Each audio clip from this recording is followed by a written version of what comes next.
नमस्कार, Sunday special में आपका स्वागत है। आपके साथ हूं मैं समरीन सिद्दीकी। और जैसे जैसे उत्तर प्रदेश में उपचुनाव की तारीख नज़दीक आ रही है, वैसे वैसे जो पोस्टर वॉर है वो बढ़ती जा रही है। इस पोस्टर वॉर में अभी तक भाजपा और सपा शामिल थे, लेकिन बीएसपी की भी एंट्री हो चुकी है। क्या है कुछ सारा मामला, जानेंगे आप संडे स्पेशल में।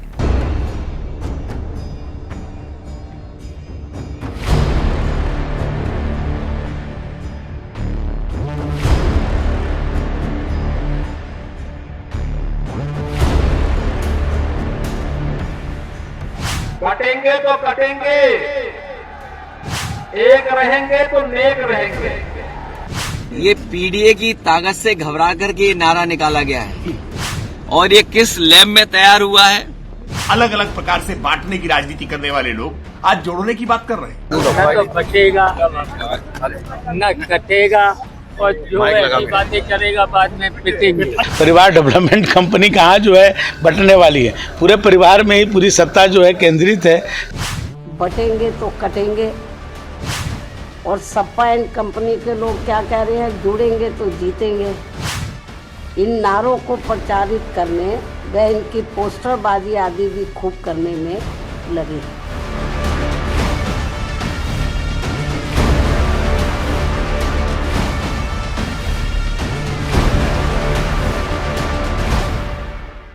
यूपी की सियासत में इस समय दो तरफा राजनीति चल रही है, एक बयानबाजी, दूसरी पोस्टरबाजी।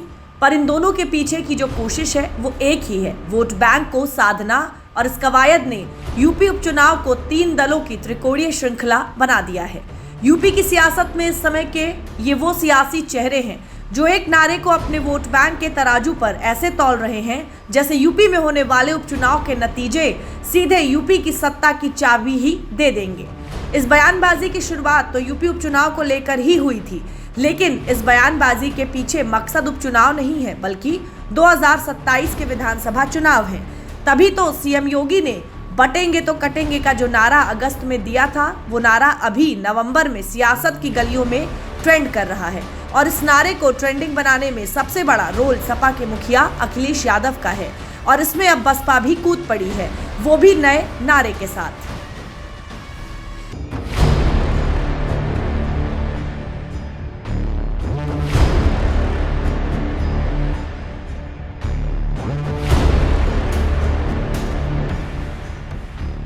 बहनों और भाइयों, राष्ट्र से बढ़कर के कुछ नहीं हो सकता, कुछ नहीं हो सकता।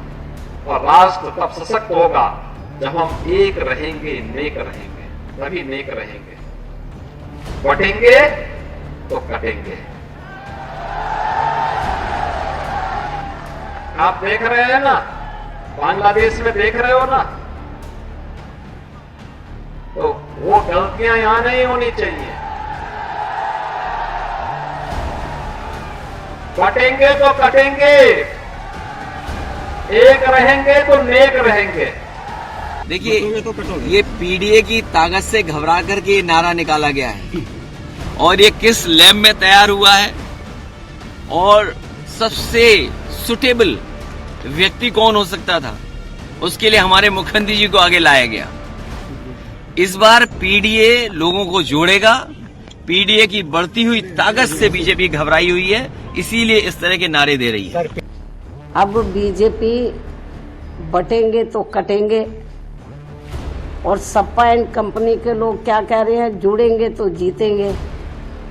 इन नारों को प्रचारित करने व इनकी पोस्टरबाजी आदि भी खूब करने में लगी है। जबकि इनकी हर मामले में रही दोगली सोच व नीतियों को ध्यान में रखकर वास्तव में होना ये चाहिए कि बीएसपी से जुड़ेंगे तो आगे बढ़ेंगे व सुरक्षित भी रहेंगे।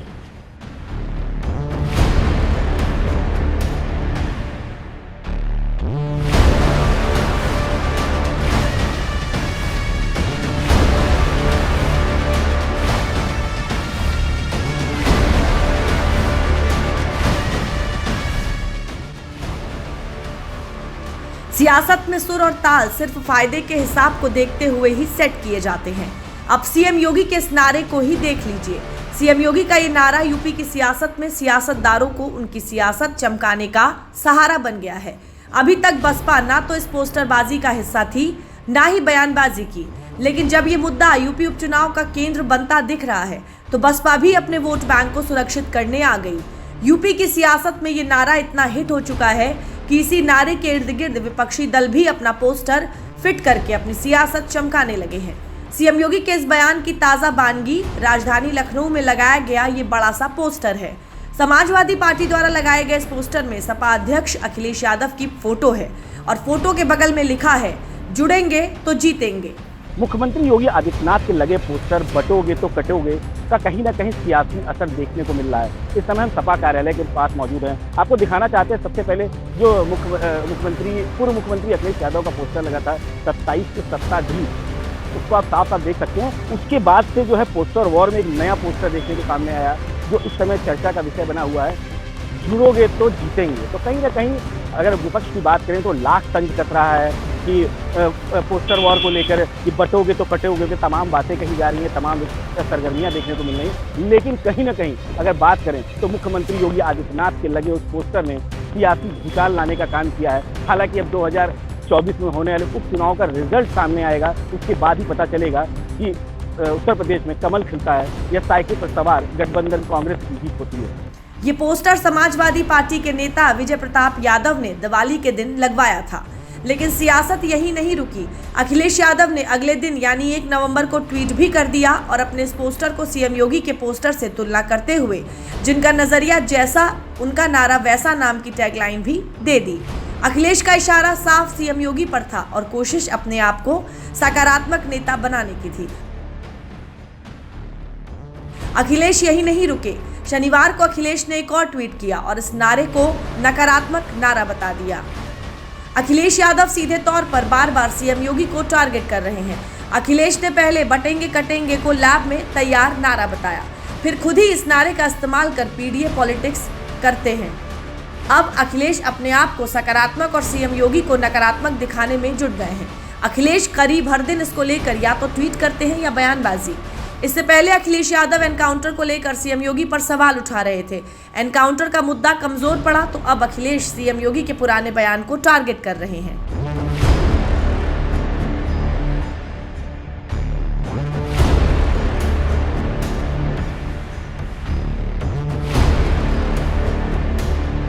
अखिलेश यादव लगातार अपनी इस पॉलिटिक्स से पीडीए को एकजुट करने की कवायद में जुटे हैं। अब इस पोस्टरबाजी का पैटर्न देखेंगे तो आपको भी अखिलेश की पॉलिटिक्स समझ आ जाएगी। अभी जिस पोस्टर को लेकर अखिलेश ने ट्वीट किया है, इस पोस्टर के लगने के ठीक एक दिन पहले लखनऊ में ही एक और पोस्टर लगा था। 27 के सत्ताधीश न बटेंगे न कटेंगे, पीडीए के संग रहेंगे। इस पोस्टर में भी पीडीए पैटर्न को ही दोहराया गया है। अब इस पर सपा लगातार ये आरोप लगा रही है कि बीजेपी ने ये नारा पीडीए की ताकत से घबरा कर दिया है, जबकि सीएम योगी ने ये बयान बांग्लादेश में हिंदुओं पर हो रहे अत्याचार को लेकर दिया था।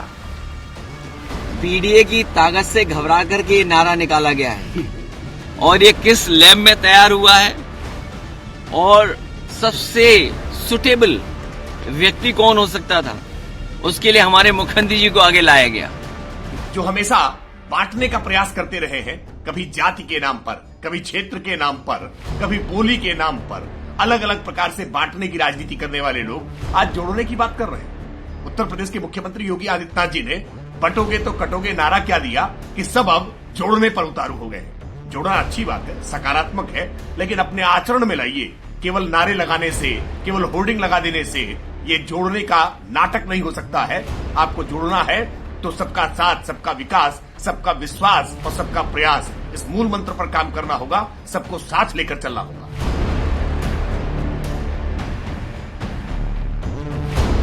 यूपी की सियासत में शुरू हुए इस पोस्टर वार का कनेक्शन महाराष्ट्र से जुड़ा हुआ था। कुछ दिनों पहले महाराष्ट्र में सीएम योगी के बटेंगे तो कटेंगे वाले बयान को लेकर एक पोस्टर जारी हुआ था, जिसका यूपी से कोई लेना देना नहीं था। लेकिन सपा को महाराष्ट्र में सीएम योगी का ये पोस्टर नहीं भाया और इसके बाद समाजवादी पार्टी ने लखनऊ में सपा कार्यालय पर एक पोस्टर लगवाया।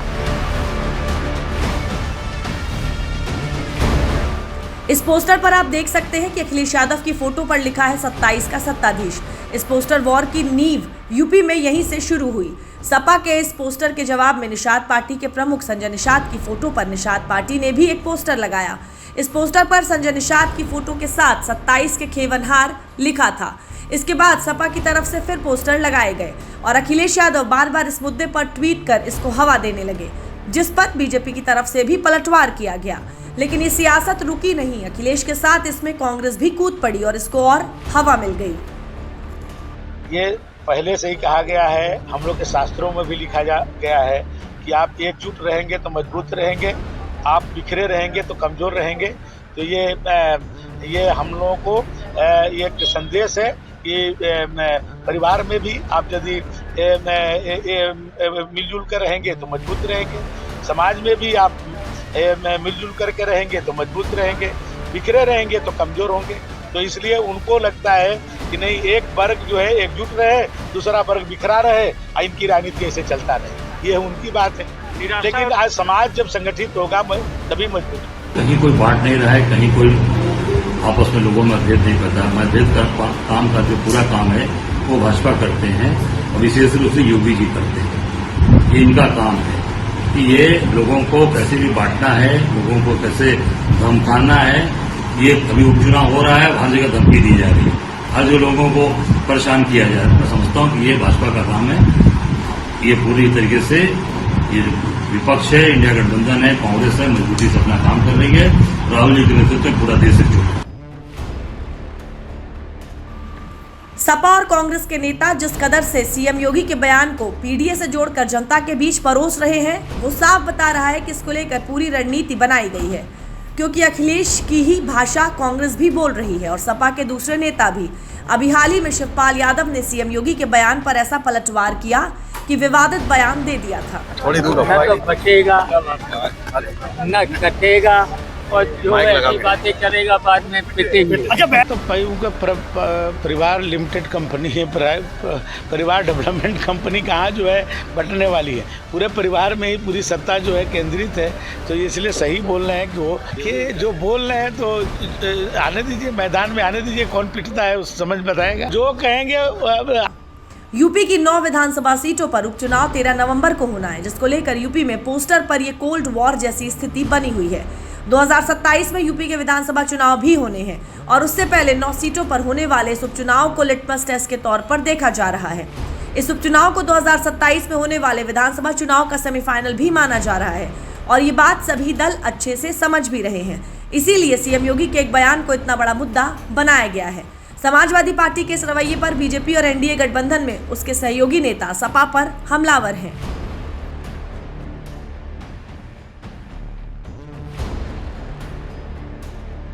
समाजवादी पार्टी के लोग वातानुकूलित कक्षों में बैठ करके नेतागिरी करते हैं और इनका प्रदेश की जनता से कोई मतलब नहीं है। जब जब ये पावर में रहे हैं, हमेशा गुंडे, बदमाश, माफिया पुष्पित और पल्लवित हुए हैं। प्रदेश की जनता इनकी कलई को अच्छी तरह जानती है। सनातन धर्म पर लगातार हमले होते रहे हैं पुरातन काल से।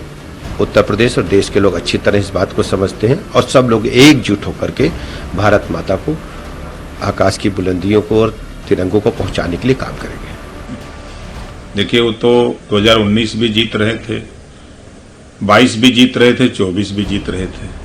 बाई इलेक्शन हो रहा है, यो जीत जाएंगे, 9 को 9 जीत जाएंगे बोल रहे हैं।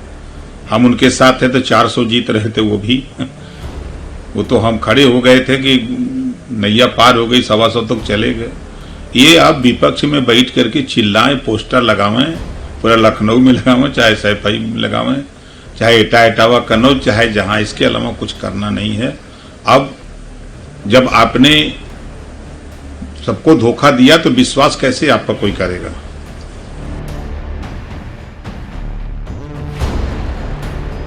ये बयानबाजी जिस कदर हो रही है, ये बता रहा है कि यूपी उपचुनाव के लिए मैदान भी तैयार है और दलों के धुरंधर भी।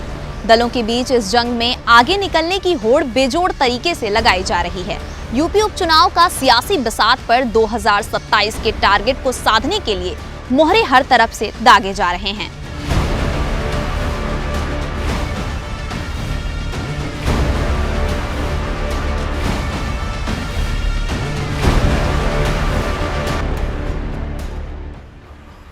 बीजेपी हो या सपा, दोनों ही दल सभी 9 सीटों पर अपनी जीत का दावा कर रहे हैं। किसके दावे में कितनी सच्चाई है ये तो नतीजों के बाद पता चलेगा, लेकिन उससे पहले हम कुछ सीटों का विश्लेषण करके ये जानने की कोशिश करेंगे कि कौन अपने दावे के कितने करीब है। लेकिन इसके लिए आपको इन सीटों की हालिया स्थिति भी जानना जरूरी हो जाता है। जिन 9 सीटों पर चुनाव होना है उनमें फूलपुर, गाजियाबाद और खैर सीट पर बीजेपी का कब्जा है, जबकि सीसामऊ, कटेहरी, करहल और कुंदरकी सीट सपा का कब्जा है, जबकि मीरपुर और मजवा सीट बीजेपी के सहयोगी दल आरएलडी और निषाद पार्टी का कब्जा है।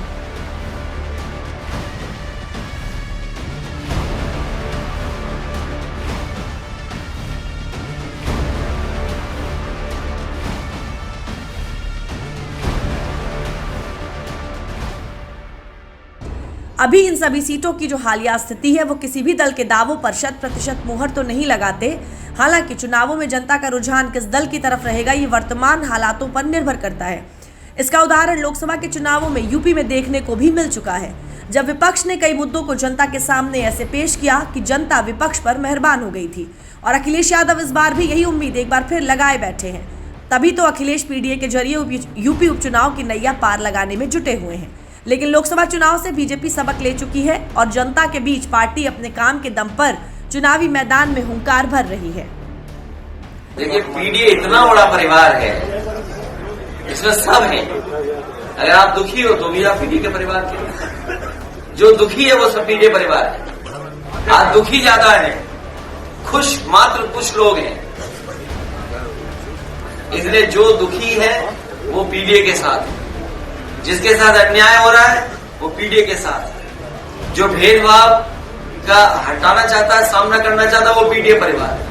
अभी लोकसभा के जब चुनाव संपन्न हुए थे तो उसमें एक झूठ फैलाया देश में, संविधान का, आरक्षण का, और जो सबसे बड़े संविधान विरोधी, सबसे बड़े आरक्षण के दुश्मन, सबसे बड़े संविधान का दुरुपयोग करने वाले उस कांग्रेस पार्टी के उस झूठ का पर्दाफाश हो गया। क्योंकि लोकसभा चुनाव में तो उनको जरूर कुछ सीटें मिल गई, लेकिन अब लोगों की आंख खुल गई कि ये तो झूठ बोल रहे थे। यूपी की जिन 9 विधानसभा सीटों पर उपचुनाव हो रहे हैं, इससे ना तो सरकार में कोई बड़ा बदलाव होगा, ना ही कोई सियासी हालात बदलेंगे। लेकिन दलों की हलचल ने इस उपचुनाव को बड़ा बना दिया है, क्योंकि इस चुनाव में जीत हार के नैरेटिव गढ़ने की कवायद भी छिपी है। जाहिर है इस चुनाव में जनता जिस पर ज्यादा मेहरबान होगी, 2027 के चुनाव की नैया की उस दल के लिए आसान हो जाएगी, और इसलिए सभी दल सभी सीटों को जीतने का दावा कर रहे हैं। हालांकि ये इतना आसान होने वाला है नहीं। जिन सीटों पर उपचुनाव होना है उन सभी सीटों पर किसी एक दल का पूरा प्रभाव नहीं है। बीजेपी के लिए करहल और कुंदरकी सीट चुनौतीपूर्ण मानी जा रही है, क्योंकि करहल और कुंदरकी सीट पर सपा का प्रभाव माना जाता है। वहीं सपा के लिए फूलपुर, गाजियाबाद, खैर, मीरापुर और मझवा सीट चुनौतीपूर्ण मानी जा रही है।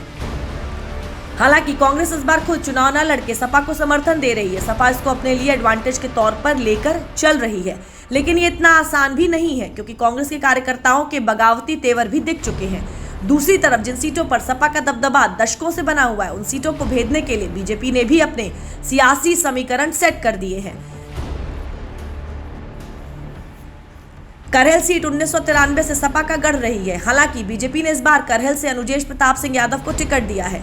अनुजेश यादव मुलायम परिवार के दामाद हैं, लिहाजा इस बार करहल सीट पर वोट बट भी सकता है, जिसका फायदा बीजेपी को होगा। वहीं कुंदरकी सीट पर सपा पिछले 31 साल से काबिज है।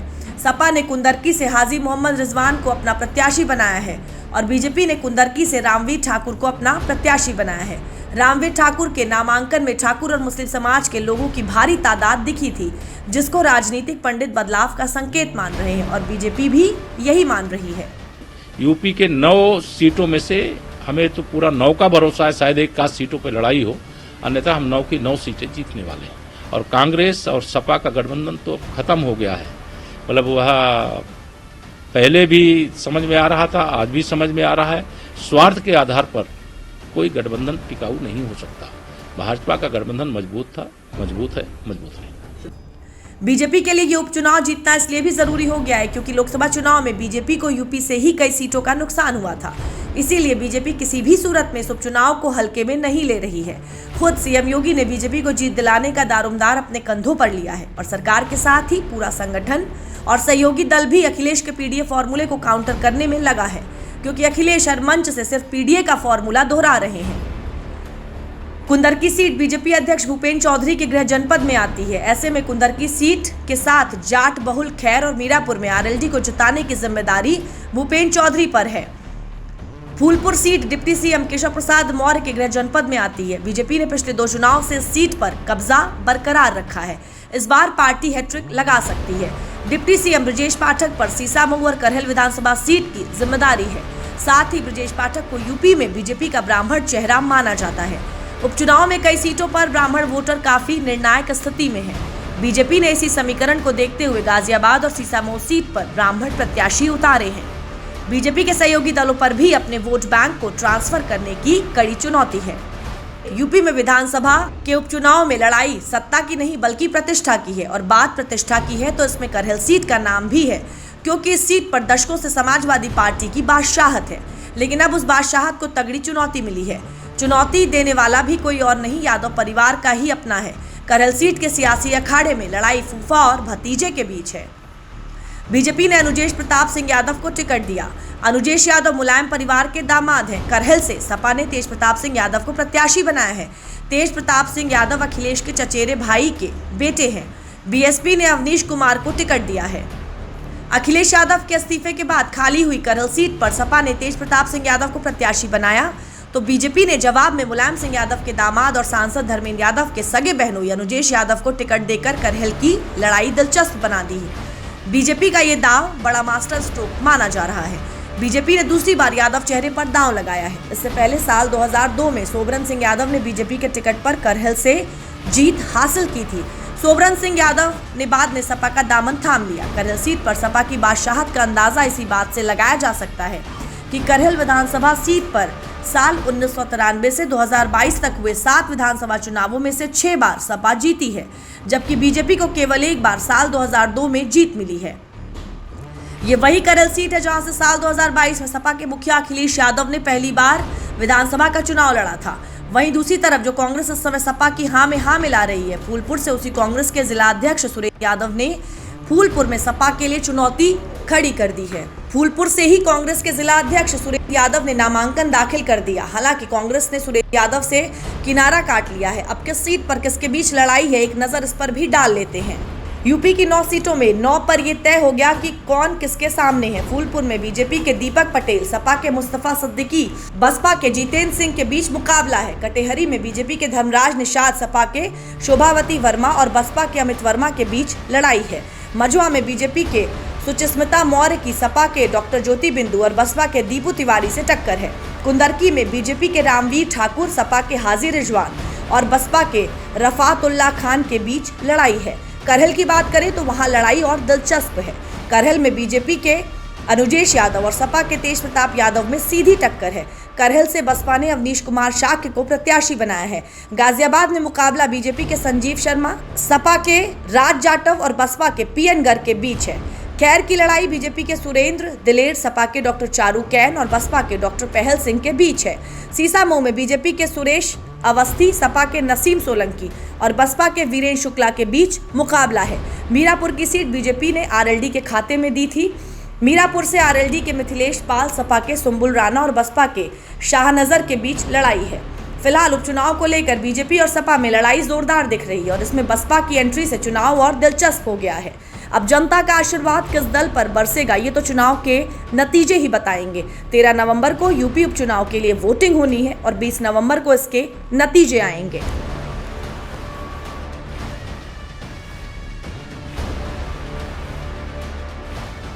हमारे आज के एपिसोड में आपने जाना इस पोस्टर वॉर के बारे में। क्या कुछ और खास है? ताज़ा अपडेट्स के लिए जुड़े रहिए हमारे साथ।